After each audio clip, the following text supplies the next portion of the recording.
Today's episode of the Talkhouse Podcast, and in fact, all of the Talkhouse Podcasts recorded backstage at Pitchfork Festival 2017, is brought to you in part by Shure. Here at the Talkhouse, this is our first collaboration with Shure, but we've been using their microphones from the very beginning. If you go to our YouTube channel and watch any of our full episodes, you'll see any of the artists there. The Flaming Lips, Wayne Coyne, DJ Premier, Prince Paul, Kathleen Hanna, Meredith Graves, Todd Barry, Chris Gethard, Fab Moretti of The Strokes, David Cross. They're all using Shure microphones. It's because it's all we've used the whole time. They're the best. Shure also just released its Motive microphone series. Shure's Motive microphones are specifically designed for your podcasting needs. And in fact, loyal listeners, if you recall the recent episode featuring LCD Soundsystem's Tyler Pope in conversation with Thurston Moore, Tyler's intro conversation was recorded by him in Europe just after walking off stage with the band, with the Motive plugged directly into his phone. It sounds amazing, and so will your podcast recorded with Motive.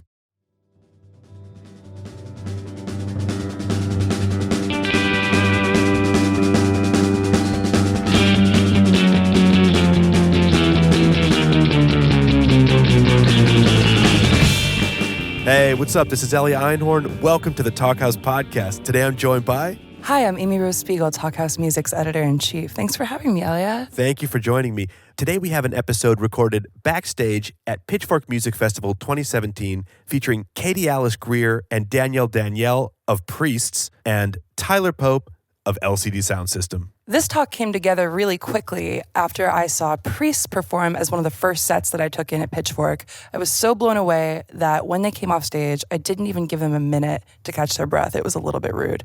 But I was like, hey, you're incredible. We have to have you on. And next thing you know, they were in the trailer. It was great. Now, previous to this, you have been working with Katie Alice on some pieces for the Talkhouse's website. Yes, Katie Alice is also an amazing writer. Most recently, she did a piece for us that basically devolved into Taylor Swift fan fiction about Taylor Swift becoming a SoundCloud goth artist. And I highly recommend that. Lots of multi-talented people in this band. Oh my God, I love it. And such a great band. Yeah, for sure. Their most recent record is Nothing Feels Natural. Let's listen to the title track.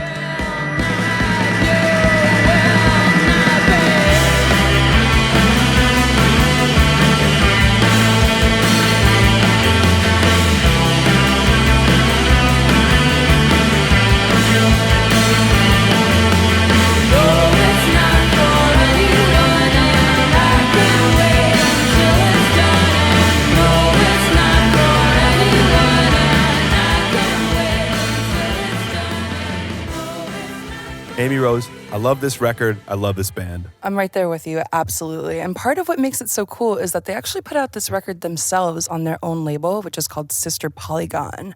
Sister Polygon has also put out rad work from bands we love like Downtown Boys. Shouts, Downtown Boys. Absolutely. Pinkwash, a lot of really great acts. Now, another artist that has their own record label, Tyler Pope. Tyler tours the world with LCD Soundsystem, but back home in Berlin, runs Interference Pattern Records out of his studio. Interference Pattern has released a few really cool records. Talkhouse readers might remember the playlist done by Drug Apartments. Their first EP was produced by Death Grips, some fucking great punk rock. The label's also released Time Cow, who is, of course, half of the Jamaican production duo Equinox. And Tyler also uses it to release his own non-LCD music. So here's a track by Tyler and Mandre called Admiral's Dub. Check it out.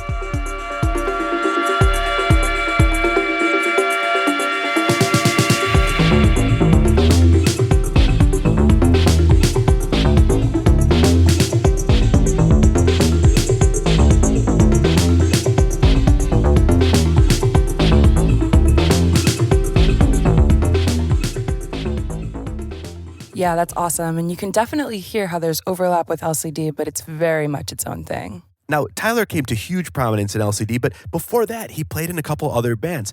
Little known fact, he played in Cake. Whom I love so much to this day.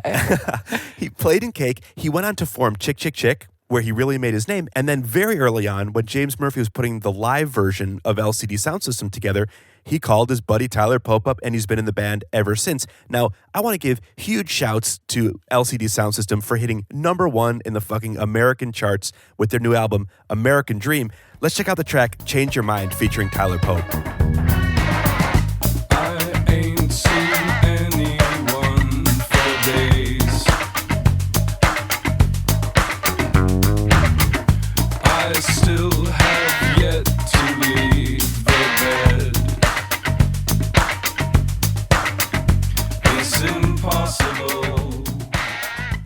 Cool. I'm sure that a lot of us have heard that one. Yeah. It's a rad song from the most recent record. So, you have 3 really talented people in this trailer, and they had no idea that they would be having this conversation. They had never met before, but they vibed so well. And you'll hear in real time how they go in on a lot of the things that they mutually appreciate, like the DC punk scene. They get deep on the DC punk scene. Now, I came up in punk, and I like to think I know a lot about the genre. They're referencing some shit I have never heard of. So listeners, we're going to drop in some clips from these bands they're referencing that are really rad and really under the radar. Katie, Alice, Danielle, and Tyler also talk about things like equipment, including the amplifier that nearly broke up Priest. I love that story. They also get into what LCD Soundsystem has in their stage monitors. So that's a really cool look at how these bands approach performing live that otherwise I'm not sure that we would know about. They also talk about process, about how the songs are written and recorded. The talk takes in gentrification, and it also brings to light LCD's secret shellac connection. Very cool. Let's hear what that is and more. You want to roll it? Let's do it. All right, I'll kick it off because I'm not shy. Cool. So I'm Thank Danielle. you. I play drums in Priest. We've been around since like 2011, 2012. I've been drumming for about the same amount of time. I kind of started drumming with the band, and yeah, that's about it. I am Katie. I am the vocalist, lyricist in Priests. We made a record in January called Nothing Feels Natural. We've been a band, like Danielle said, for like 5 years now, but took us a long time to make our first, this was our first LP. Part of that is because we also run a record label together called Sister Polygon Records. We put out the record ourselves. That's cool. Interesting Yes. to me, actually. I didn't know you guys have a record label, too. Yeah. That's really cool, because I have a record label, too. No way. Nice. What do you do? And actually, it's funny, because I was going to tell you guys about it. Maybe not. Well, I guess now is a good time. Yeah. Go for it. It's great. It's called Interference Pattern is the name of my label. And I put out actually a band I think you guys might be interested in. They're called Drug Apartments. Has Cool. it made its way over to? No, I haven't Because you guys heard are of it. from DC, you said, Yeah, right? yeah. Oh man, I'm gonna play it for you after this. Okay, Because sweet. it's funny. I don't know. There's definitely a similarity there. It's like weird. They always have like they gotta have almost a weird DC vibe going on. Where are like they from? the 90s. They're from Sacramento. Yeah, Cool. that's where I'm from too. Sacramento, Oh, sweet. Okay, California. cool. Yeah. And so I guess my introduction. I'll do that real quick before we get to. I'm Tyler Pope, and I play bass for LCD Soundsystem since 2003. And it's been a long time. And it's been a long, strange trip, actually. And I know that's really cheesy, but I'm grateful that references. We played Pitchfork something like 7 years ago or something like that, I think. But we broke up, then we got back together, and now we're about to put another record out in September. Oh, damn. Yeah, and I'm really excited to play because the sound check was really good. And I'm just curious. yeah, Did you go ahead. play those farewell Madison Square Garden shows? we did. Okay. Yeah, or you mean did I personally? Yeah. Yeah, totally. Yeah, I've Okay. been I've basically been in the band, but since I don't like a lot of attention, so I haven't really. Yeah. I kind of like and of course it's James's band, so it's like I've always just been kind of like he's the boss. I'm like in his band, kind of a thing. But it still seems like I definitely get that vibe, but I also Yeah. feel like LCD Soundsystem as a band is kind of like I'm reading Bruce Springsteen's autobiography right now. Yeah, it's yeah. really great. Oh, cool. But it made me think of he talks a lot about like how the dynamics work with the E Street Band, and it's kind of like it's his band, but like Yeah, there's lots yeah, of big obviously. personalities in the band and like Totally. identities, and Yeah. LCD Soundsystem seems like the that. same. Absolutely. Yeah. Because we all like contribute too, but it's Right. like going for James's vision in a way, which Right. is like, for me, I like actually really like that role in a way, Yeah. like there's this like boss and it's like if I'm coming up with a part or something on the record or whatever it is, it's just always kind of like in James's Yeah. thing, it kind of like makes things easier in a way, like focuses things. Mm. Sometimes I think it's easier to be creative when you have those parameters in place. Exactly. Because it's like we were saying when we were starting this, like, well, where do we start this conversation? Like, we can start it anywhere. But, when right. there's kind of like an aesthetic or someone else is the boss, you can kind of like Yeah. Makes work things a within little that. easier. Yeah, it's like definitely. sometimes the most intimidating thing is like a blank canvas. So if someone's kind of like, you know, like I really like the relationship between Angelo Badalamenti and David Lynch. David Lynch, you know, Yeah. and it's really like, it's obviously Angelo Badalamenti's compositions, right? Right. And they're beautiful and fantastic, but really, Yeah, you know, yeah.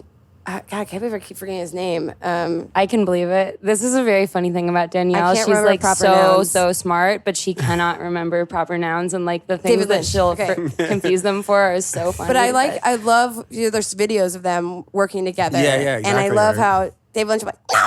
When like the Yeah. wrong note comes out. I'm like, he's like, more wind. The sun is setting. There's yeah, wrestling. yeah. You know, he's really like directs it. And it's this really, it's really a furtive place. You can see Angelo Totally. really thriving there. And I could definitely, like, as a drummer, you know, you're not, you know, Yeah. I'm never, I mean, it's changed a little bit with Priest, but like, Yeah.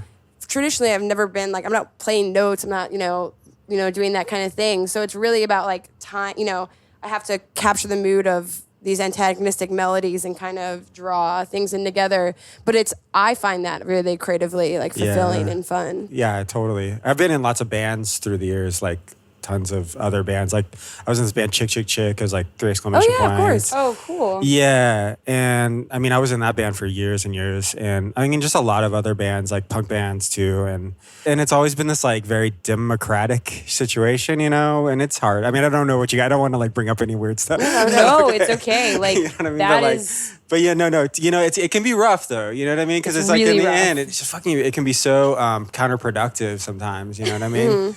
And like, We're so almost like forcing someone to have a voice when they don't have anything to say Yeah. on the song, but you're like, Yeah. we have to be 4 equal parts. And it's like, exactly. just kick it for a Yeah. minute. Like if you just want to play one note, that's fine. Like just relax. Yeah. this is something that is a constant in our band because yeah. we were very like, you know, it was like kind of a joke for a while, but like this is supposed to be like the Beatles or like Wu-Tang or something like that. Right, like right. everyone is kind of like coming in with their own. Yeah. I mean, even the Which Beatles isn't a good example because those are bands where mostly two people were writing songs and other people were adding to it. With Priest, it's like Yeah. there's even been times where if you write too much of an idea for a song outside of band practice, other Right, people yeah, are like, "What are you doing? Like Right. it's supposed to be in Super collaborative. Yeah, Yeah. So it takes us a long That's- time that's- sometimes. yeah, exactly. And That's but the most thing. people are like, "Stop doing that. You're like shooting yourselves in the foot." Seems like it works for you guys though. It does. I mean, I like the music, so. but there's a lot of It took us 6 years to make our first LP. That's the thing. There's a That is lot. the thing. That's the thing. It's so Yeah. when you do make something that is so collaborative, it's incredibly rewarding. Right. But the struggle And it's to get there, multi-dimensional in a way yes. that you can't Yeah. really have with. It teaches you a lot too, like about communicating Yeah. with people and like I love it. Yeah. I love that too. But it's such a double. it's just a different, yeah. And it takes a lot, Yeah. you know, it takes a lot of strength to be able to go either way. Like it's almost like a really great editor knows when you can they're kind of like, you know, you don't need to say all that. Like I think the more we do it, the more it's kind of like I'm okay with just being like, this song I'm just gonna play a floor tom and like that's just what works for this Yeah, song. yeah. And I didn't really have a creative contribution that heavily, then that's fine, you know. And maybe one song I'll just write the lyrics, you know. I think it took a lot of time before I think we felt comfortable as, you know, feeling like we had our place. But now that we're a little bit more comfortable inhabiting it, it's now almost more fun to just be like, oh, well, okay, I'm just gonna, you know, maybe we'll use a drum machine on this song and I'll just like play keys, like who knows, you know, and like being able to be more comfortable with taking a back seat, you know. Yeah. Exactly. Yeah. Kind of like taking your ego down a bit or whatever. Yeah, just totally. Like stuff like that. Actually, I was thinking of. I read this interview with either Tim That's or a big Eric one. from the TV show Tim and Eric. I forget which one it was, but he was saying like the reason we've made this work for so long is like after a while you have to learn to take your ego out. Yeah. Like for the joke to be good, it doesn't always have to be about you, or like you don't have to like inject yourself into Man, it. it's a tough one. Yeah, Yeah. exactly. It can be Yeah. tough, but yeah, exactly. Do you the guys best. with LCD ever switch instruments, or is it pretty? Some of us totally don't. Like I'm always the bass player, Yeah. and Pat is always the drummer. Other than that, well, and Nancy's always playing keyboards, Okay. and James is always singing. But other than that, everybody else switches stuff. Yeah, it's totally like, because every song has very like, Specific parts. those things I just mentioned are really like solid. But other than that, it's like really changing a lot of the How instrumentation. long has Pat been the drummer? Pat's been the drummer since the beginning too. Okay. Yeah. Sure. Yeah, me and Pat, and the original lineup was me, Pat, Nancy, and this guy Phil played guitar, who, yeah, he was out of the band a while ago. And Okay. James, yeah. It's weird we- that I don't know more about your background as a band because, like, Sound of Silver in particular is one of my favorite records. Like, I love it. Cool. Yeah. Yeah, that's my favorite one too, I think. Except the new one is my favorite one. Nice. Hey, Nice. disclosure. That's little I feel. Yeah. Spoiler, yeah. That's really good. Yeah, But it's no, weird that, like, but it was always one of those things where like I just listened to it over and over again, Oh, wow, especially in cool. college. Oh, right on. And it's weird. Like usually when you're into a band like that, you like you learn about it and Yeah. I don't actually know that much about The origins. how of, you like, where guys it all came or together like and when stuff. it went from James to like a To full being band. a band. Yeah. It's interesting because it is kind of a unusual-ish compared to most things because James, so yeah, with LCD it was like James put out Losing My Edge and Beat Connection. This was the first LCD single, and I think this was in 2003 actually. And I can't remember, I think that record came out then. And then Yeah. it got a lot of attention Right. when it came out. And people were asking him like wanting to book him for shows. So he just decided like, he's like, I don't want to be like this dude who shows up and like plays a Backing track. Yeah. backing track, you know? So he's like, I'll get a band. So you guys And then- were basically there from the beginning. Yeah, right? yeah. So we were kind of a band from the beginning. Yeah, Yeah. since that. And then so that 12-inch came out and we toured for like, it was so crazy. We toured for like 4 years or something before Yeah. our first record came out, just off of that 12-inch. Feel you. Yeah, it's so weird. Yeah. Oh, really? Did you guys? Yeah. Yeah, we I mean, did- that's cool, yeah. you know? We were just Did a down lot. for it. We were young at the time. You know, I guess you Right. guys seem pretty young. It's like, I would never do that now, but like, Yeah. it's like, yeah, at the time, we're just like, yeah, whoa, we're getting our own hotel rooms. Oh, that's crazy. You know, like, we're getting hotel rooms at all. That's awesome. You know, like, it was like that. So it was like Totally. super cool. Yeah. So that was how that started. Yeah. And in the beginning, we were way more of like a kind of a punk band, actually. It was Yeah. like, because we would show up, like now we have this huge production. Like you can see the disco, I don't know if you guys saw the Right. disco ball and all that shit. It's like kind of crazy, but in the beginning we would always, you know, like it was like how bands regularly do. It was like we'd bring our basses and our keyboards with us and then we'd show up with the backline. So it's like, it'd always be this really raw, it was a lot more raw sounding. Well, the and stuff before Sound of Silver sounds. Yeah, It's got a exactly. different vibe. Yeah, totally. Yeah, the first record. It definitely was more like that. It was more like, I'm Yeah, curious, the as like a fellow rhythm section inhabitor. yeah. Do you feel a particular kinship with Pat as opposed to your other bandmates?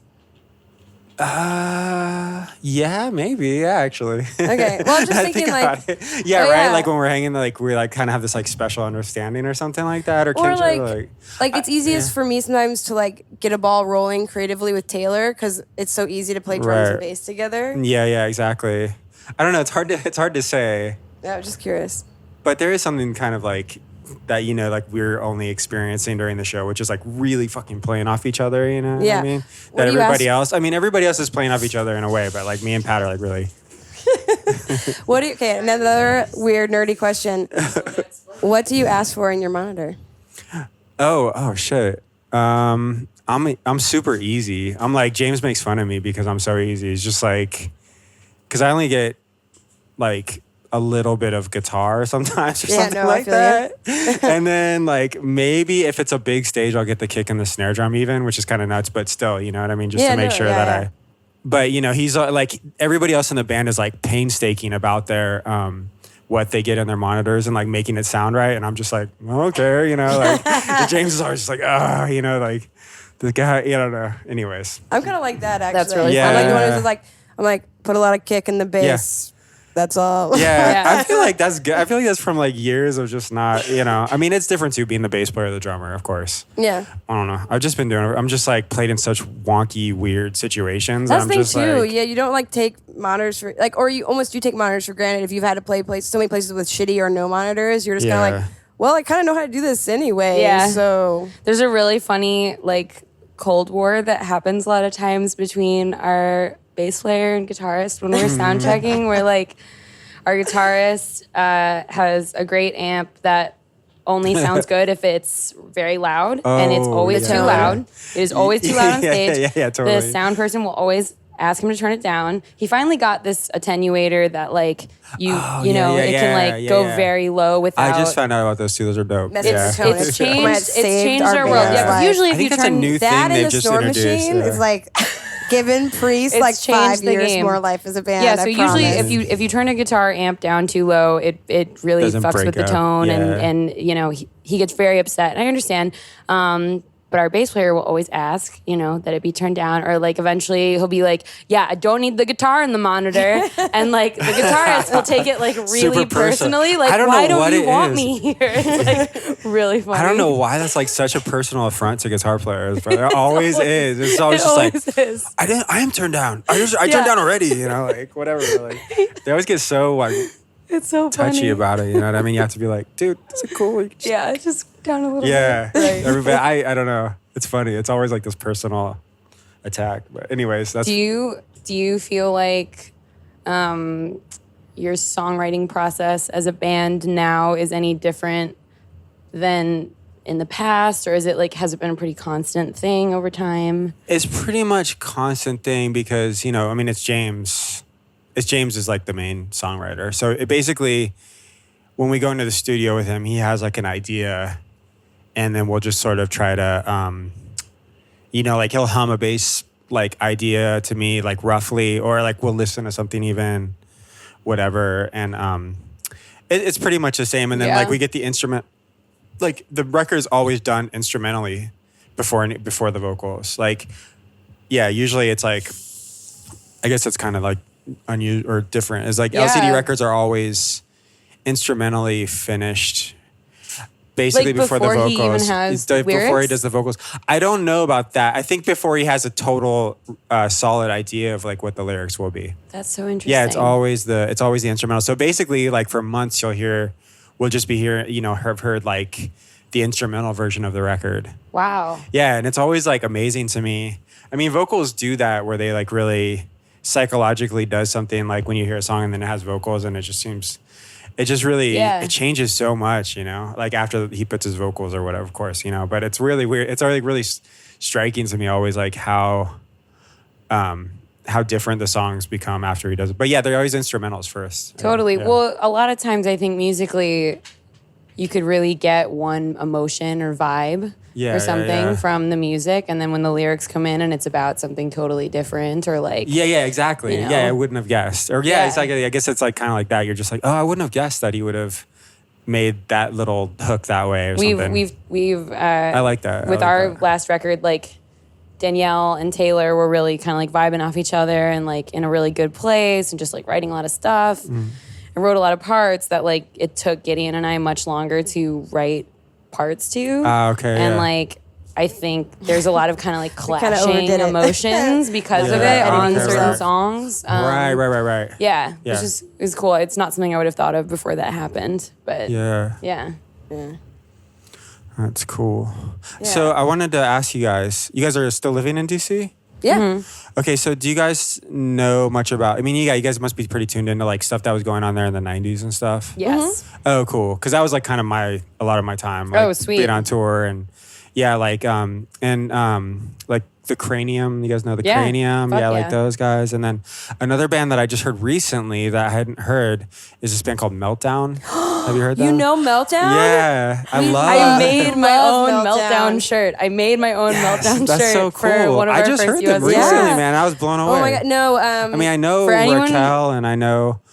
It's Fiona, Fiona? right? Yeah. I don't know if I've ever met Okay, Because Fiona Fiona before. was with a band with you, right? After Meltdown. Yeah. Everyone, I shouldn't say everyone, but a lot of people who do music in DC all know each other and kind of, all go to each other's It's always shows been or like, that's whatever. cool. I love that. But for anyone who does not know of Meltdown, they were an amazing punk band of teenage girls in the late 90s. They put out one record. It was very influential to me. They take care of SOL in this hospital. They wheel it down the long white hall in this hospital. It's so real, but it's not alive. It fell from the sky. It's not a hoax. cool. Yeah, I was blown away. Because I've heard, what's it? Raquel's older brother Frankie was in. He wasn't in Cranium. He's in Metamatics, I guess. Oh, cool. Yeah, and I like the Metamatics because they were, they put out the record on Discord and stuff. Yeah. But I liked it. But I was like, I guess I was kind of like, damn, like, why didn't Meltdown become more of a thing? So it was like, That's a good question. I think maybe some of them just like went to college, or it was one of those things where like no one ever thought about like doing it in the long term. It was just like, this is fun for now. And like Brendan Canty, actually, who's the drummer in Fugazi, recorded one of their live shows. He was really into just like recording bands at shows a lot of times. And I think that is actually what ended up on the record that they put out. But it was, I'm pretty sure, I could be wrong about this, but I'm pretty sure it wasn't a premeditated, like, we're going to make a record thing. It was just like Brendan was really good at recording live shows. Okay, yeah, I would say there's a lot of recordings from that period that Brendan made. Because there's like you can actually get their record on the internet. Like you can find it. It's like you can download the MP3s. Yeah, I just got it from like DC somewhere. friends, but I didn't even know that it was on the internet. Yeah. Now. That's cool. Yeah, anyways. Damn, I got to pull out myself. Okay, I can't believe I'm That's a weird right thing. now. Sometimes there's like weird. Who's like the guy, he teaches yoga at Bernie. Bernie. What was Bernie's old band called? It's really weird how like you will just like be going to a coffee shop or going to like yoga in DC and you'll be like, and then you'll find out that someone was in this like wacky ass band that you were like, that band was really cool, and now what? Nuclear Crayons? Nuclear Crayons. Thank you. Okay. Yeah, Nuclear Crayons. Bernie's old band. I remember like I was like at a yoga class, embarrassingly enough. Sorry. That's not embarrassing. I get a little freaked out by being like this white people gentrify like appropriation of like, a very ancient respectful tradition. So I started when I was like 15. I have a lot of regret. But I also like not feeling like shit. So, whatever. Feels good to stretch. But Bernie, I took a Leo class, and it was Mary who actually pointed out to me when I was like, after class, I was like, yo, there's this yoga instructor who's like pretty weird, but like it's cool. And Mary's like, that's Bernie using Nuclear Crayons. Yeah. And I was like, what? And like played me the record. I was like, this is so cool.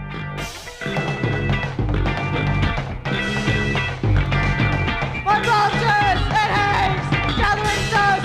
I made it. Won't use it. What's wrong with us? What's wrong with us? What's wrong with us? What's wrong with us? What's wrong with us? DC is, man, I think it's so weird. Everybody's in a crazy band. DC is such like a straight city, like living in the straight world. Like I wear a button-up shirt, and like I work at like a nonprofit or a university or a lobbyist or the government, and like I'm a young professional. So like if you are not in DC, it's like you know everyone else that's not like that. It's like very easy, which is funny because I lived in New York for 7 years before I came to DC. And I remember one thing that was like really weird about New York was like the artists and like business people all kind of look the same. They all look like they walked out of an art gallery and were like really chic and like right. And it was this whole thing where you had to be like subtle about like being an artist, and like it was like everyone's like really like inconspicuous and like too cool to like whatever. And DC was like the opposite. Like I really like embraced my inner freak when I moved to DC because I was like, dear God, I am not living in that straight world. Like no. And so you really just got into being like, I'm just gonna be weird. Like I'm just gonna wear like like I remember my classmates used to be like, what fucking weird ass Minnie Mouse outfit are you wearing? I was like, I just look cool. Like fuck you. And I was really, because I was going to Georgetown, which was just like really weird. And so I just really wanted to like. It really brought out like the freak in me, whereas in New York was really like made me want to like pretend like I was just kind of like cool like everyone else. That is a good point. I never thought about that. And so the freaks really get to know each other in DC in like a weird way. So it's like you feel like a lot more comfortable. And so like I don't think I could have started Priest in New York. It's also that. Oh, sorry. I was gonna say it was like when I first started drumming when I lived in New York, like really really beginning baby drumming. And it was just like everyone was in this rush to be like the best band ever. But the cool thing about, and it also my relationship with Katie was like, we're going to play the show and people are going to hate it. And we're going to like throw things at them. And it's going to be the best art ever. And I was like, okay. And I would have never had like the bravery or sense of like to do that. And the cool thing about living in DC was like I did that. And people were like, that fucking ruled. We're like, let's be best friends. And it was like, I really had like, people just were like, be weird. Like let me help you be weird. Do you need someone to record you? Do you like want someone to practice with? And I was like, the difference between it was so different than I think New York and DC is that at least I don't know. I like economically you couldn't really explain it, but like in New York, everyone I've never lived there, but it seems like people are very focused on like a sort of like professionalism with their music and taking it to that place a lot of times, which there's nothing wrong with that at all. No. But in DC, there isn't as much of a tradition of that. There is a culture and a history of people who just do bands like for fun or just to like make a record with Just friends. express or, themselves, like yeah, just to self-expression, like, you know, because like there was this other band that you were really into and you want to make a band that sounds like that or whatever. So it's just a really different vibe where there's room to like. And there's a lot of like, Weird. encouragement and love that's like intergenerational, which was like that's a cool thing too. Is like I feel like everyone I met in New York was like trying to be 25. Right. And then when I was in DC, like I would just be like at a show and there'd be like I would meet like the coolest 15-year-old ever. And at that point I was like 28. And I was like, I feel really weird making friends with a 15-year-old, but like they're really cool. But then I'd also be talking to my friends who were 55, who were like in punk bands in the 80s and 90s, who were like giving me advice on like how to distribute my album. Yeah, there's a lot of different It's really people who get into music. intergenerational in a really cool way there. Yeah, it has a very nice. Sorry, not to like write a love letter to DC. It's so cheesy, but It's cool like to hear about what's going on now. There's that it's yeah. still going on and stuff. Because I mean, it sounds like you could be describing it back, you Right. know, when I was in the 90s. I mean, like, it is. it's That's really the other cool. weird I thing loved is it. it's I loved vastly it. Yeah. different, I think, than it was then. Like, Yeah. I moved to DC in 2006, Yeah. and I remember people telling me to like not go to Chinatown, which Oh if yeah, you go like, there that's now kind of in is downtown, like right by the not too far from the Capitol. Yeah, Yeah, It's yeah. just- There used I to mean, be a now it's like recording a- studio there, actually. Oh wow! Do you guys know about that? Wait, yeah. Gold Leaf? It was called National, I think, or It's Nation. I think it was in the same building. Yeah. Yeah. I spent a lot of time there. Wow, actually, yeah, cool. because Chick There Chick used Chick to be a lot recorded of there. shows there. Yeah. And there used to be a lot of shows there. We Yeah. played shows there too. Yeah. we went to the last show there together. I think. And there Yeah, was we before it did. got shut down. Okay, yeah. Yep. Why were you about to say that area is like now kind of? Well, now it's just like Chinatown is barely Chinatown. It's just like a lot of restaurants. Yeah, it's and like like Chipotle, you know, the Sweet cell Because Green. it phone was store. and- super crazy back yeah, in it's the No, day. not like that anymore. anymore. Okay, and like crazy. most Yeah, I people, haven't been there for ages. most people who haven't been to DC in a couple of years, like when they show up, are just like, whoa! Oh, it's just yeah, really. yeah. I mean, it used to be that like white people with money didn't want to live in DC, and now it's become like cool and trendy to like live Wild, in cities yeah. again. And like homogenized Everybody, yeah. corporate culture has really taken like a large foothold because of tax breaks to developers that the Yeah. DC government has laid out in an effort to see. gentrify like every other fucking U.S. city. Yeah. yeah. It's you know, it's really the landscape has changed a lot. There's So a it's whole- lot different, even if the music scene might have echoes of the past. There's a whole city in DC that has nothing to do with government workers or nonprofit workers, what Danielle was talking Not about. federal. There's a huge city that people don't usually know about who are not from the DMV, as we call it. And like a lot of that is just being pushed out into like the suburbs or farther away. And like, It's gonna be MV soon. it's very sad actually. And like, yeah, it's weird because you realize as an artist that you're totally a part of that. You're totally a part of the like displacement machine because when you make stuff that seems cool, then like people with money want to like move there. And yeah, I don't know. It's weird and hard. But at the same time, there's a flip side to that where like, I think I've talked to some people who have lived in DC all their lives for like 70 years and are like, I'm excited that like crime rates have gone down and like there's more grocery stores and like, you know, there's a lot of different elements to it. I mean, it's like a nationwide It's sort really- of yeah, phenomenon. it's happening you It's everywhere, know? really right? worldwide too. Weird. Like you don't tour in It Europe. is. Yeah, In all a the way, cities I we went mean, to in Europe were like that. Yeah, I live in Berlin, actually. And Oh, so, you do? Yeah, I live in Berlin. Wow, Yeah. how did we get this far? This is how Danielle and I just talk too much. Oh, no, it's cool. I mean, I'm like a little bit like tired too. I'm jet lagged, actually, because I came in Us from too. Berlin. Yeah, we understand. Yeah, we came from So I'm a Istanbul little bit like, on Monday.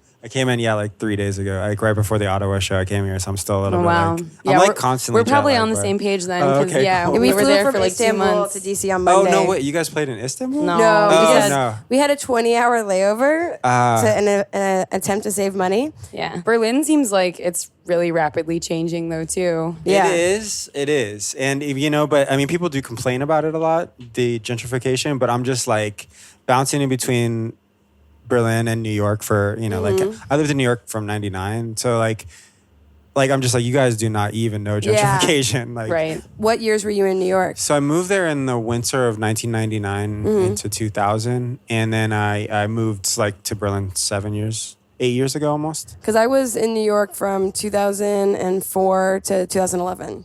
Oh, okay. So you would have we had probably some overlap. overlapped a lot, yeah. What neighborhood were you in?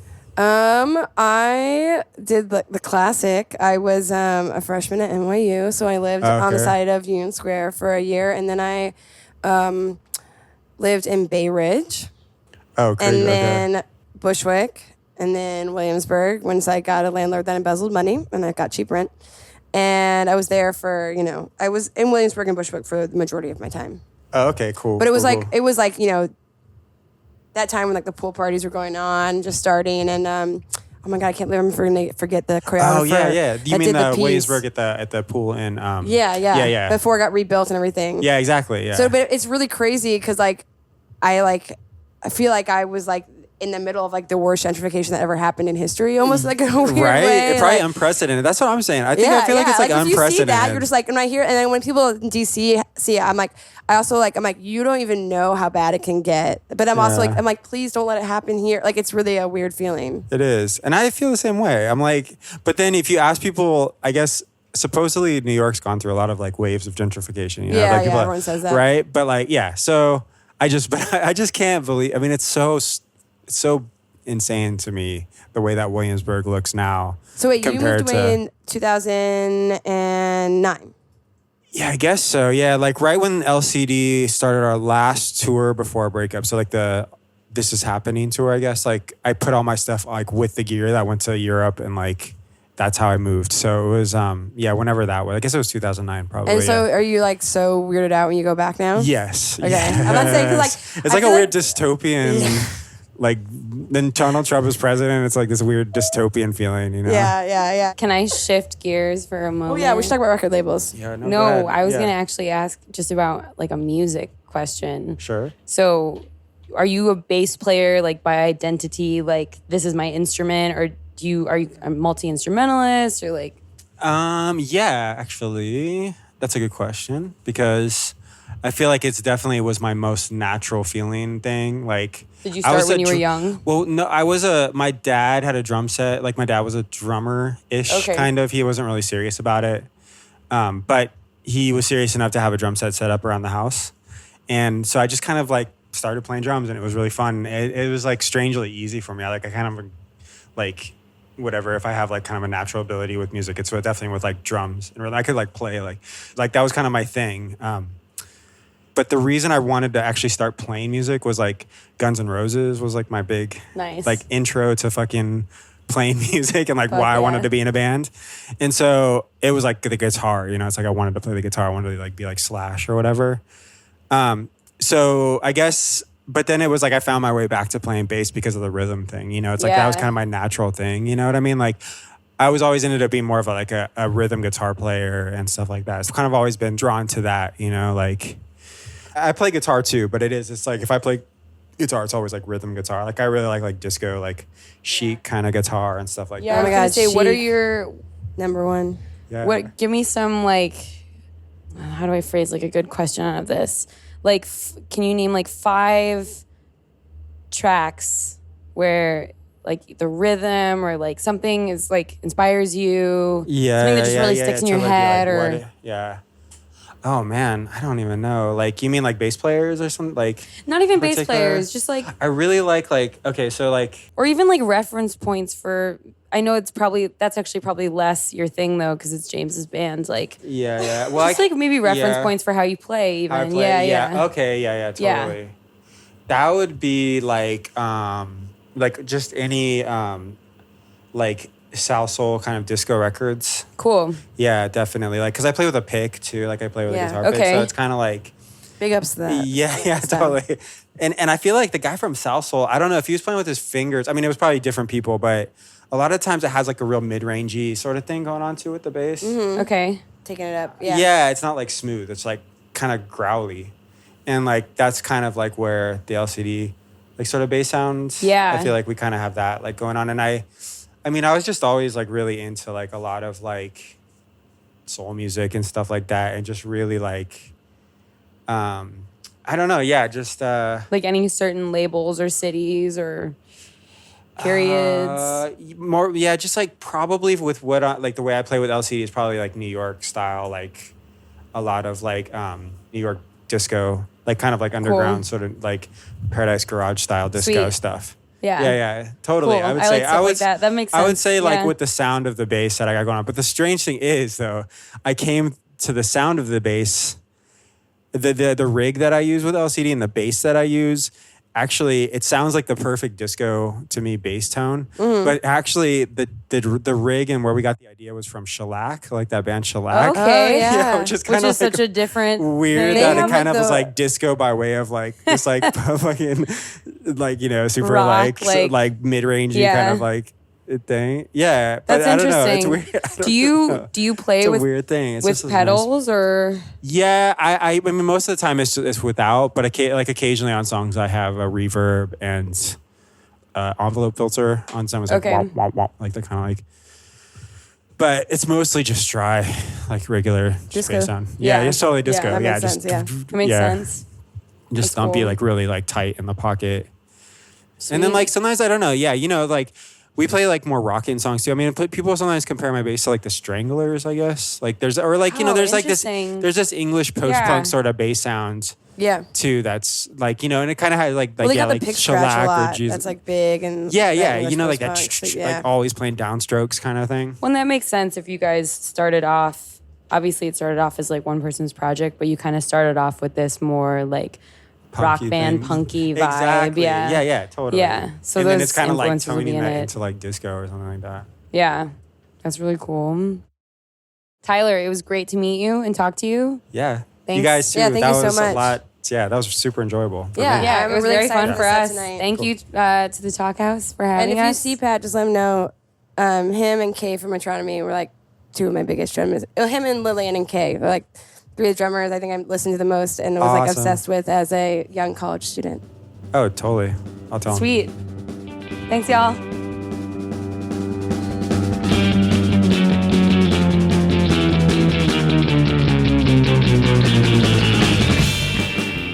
I got a text from Tyler Pope the second he walked out of that backstage Pitchfork trailer saying, I just met a band called Priests. They're fucking awesome.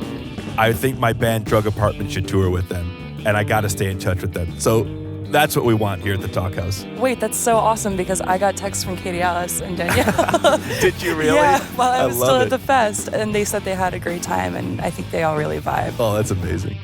Listeners, if you enjoyed today's podcast, definitely make sure to check out Tyler Pope in conversation with Thurston Moore. You can find that on iTunes or Stitcher, and while you're there, rate and review. Every time you do, it helps someone else find the podcast. You can also find that podcast on Talkhouse.com, where you can read Katie Alice on Taylor Swift, which I really recommend you do. The site just got a really gorgeous new redesign, so be sure to check that out. The new site looks so good. Today's episode is sponsored in part by Shure. Shouts to Pitchfork Festival for hosting us yet again. And thanks to Priest and Tyler Pope for coming on. For exclusive video content from this podcast, definitely check us out on Instagram or Twitter. We're at Talkhouse. All right, until next time, thanks for listening. Till then.